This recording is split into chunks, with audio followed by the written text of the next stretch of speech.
Okay, we're gonna do a little update on our triticale,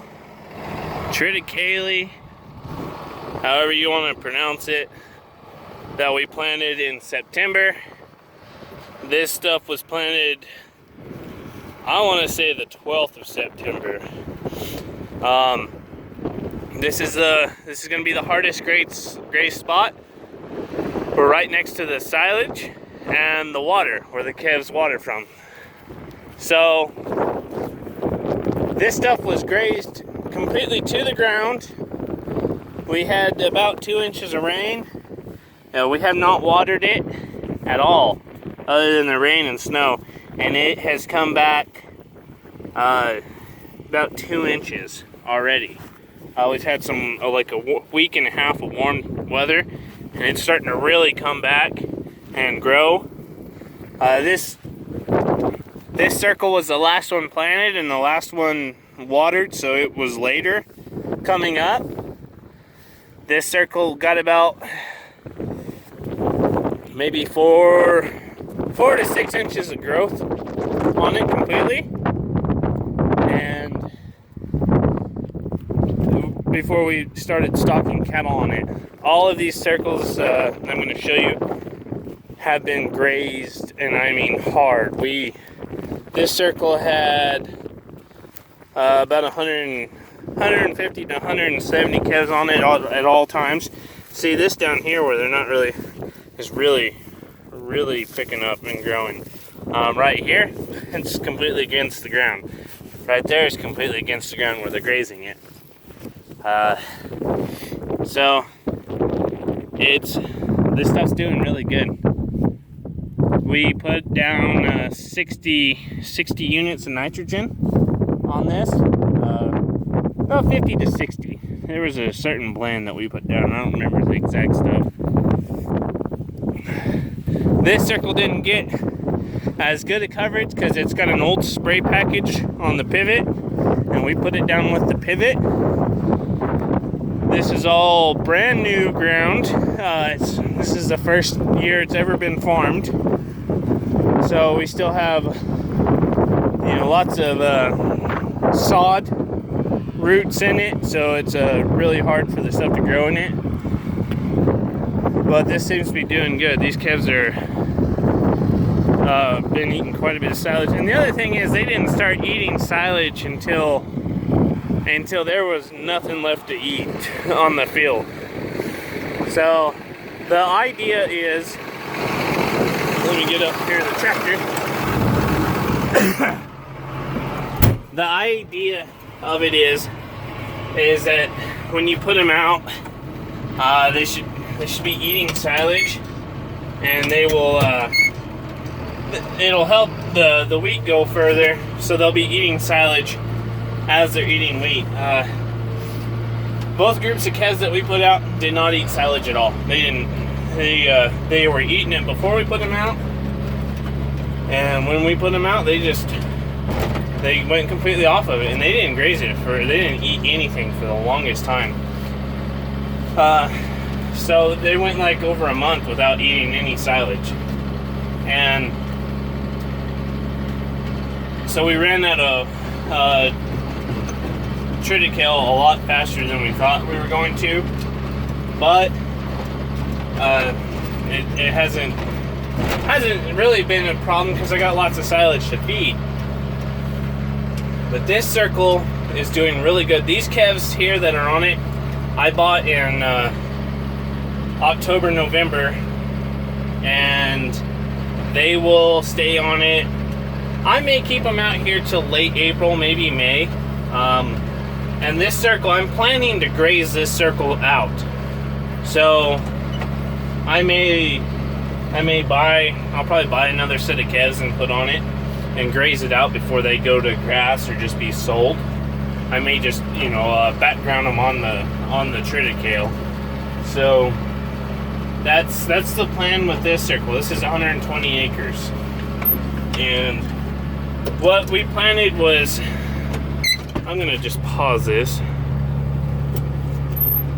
Okay, we're back.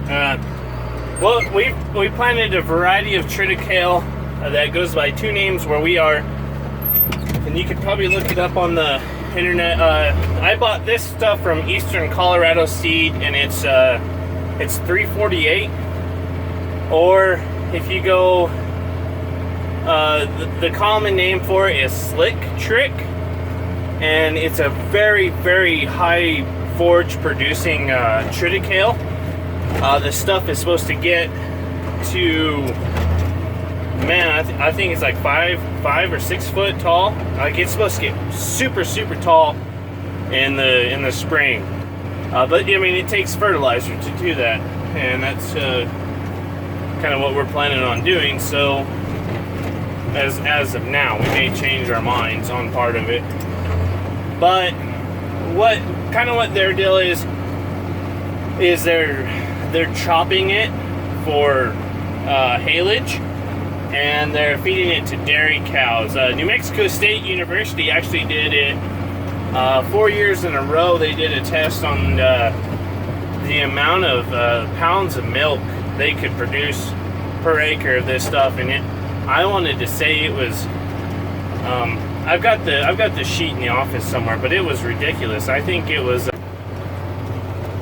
okay, so I've got a sheet on it somewhere, and I want to say it was 16 tons or maybe 16,000 pounds. It was some ridiculous amount, but and that's why I planted it, was for hay or silage production. But since there's so much silage available to me here locally right now, I probably won't silage any of it. I will. I'm gonna hay part of it because I got quite a bit of money invested into it, and so I'll probably hay maybe 100 acres of it. I might hay half of it or a little bit less if there's quite a bit of forage, and I will just use that to cover the production cost of it. But I need hay for the feed yard, so, and the ranch. The one thing about this stuff is it doesn't get as tall as wheat does. Alright, this is the little 30-acre circle. This is further from water, and it got a lot better fertilizer spray to it. And this is ground that has been farmed continuously for a very, very long time. And as you can see, it's growing a lot faster. I mean, it's putting bigger leaves on, and it's really rebounding since the snow that we got. And this is all on 10-inch spacings, but just to kind of, I guess I mean, it is really, really taking off, but from where it was. This just looks solid brown. We grazed it down to the dirt. We grazed it down to here, where there was absolutely nothing left. And that's kind of the benefit of triticale. It's a lot hardier than wheat. Triticale does a lot better in the springtime when it starts warming up, and it is a slow grower in the fall. So wheat will outproduce it in the fall for forage. Look at that. But triticale will outproduce it in spring and up till June, when it's ready to cut and bale. I've gotten 3 phone calls trying to make this video, so it's going to be pretty choppy. But it's proved to be very good for grazing. What we may do is, since we're wanting hay production as well, and we have limited farm ground, but we are going to graze everything, is we may do 1 circle of wheat and then the rest of it in triticale, and that way we have a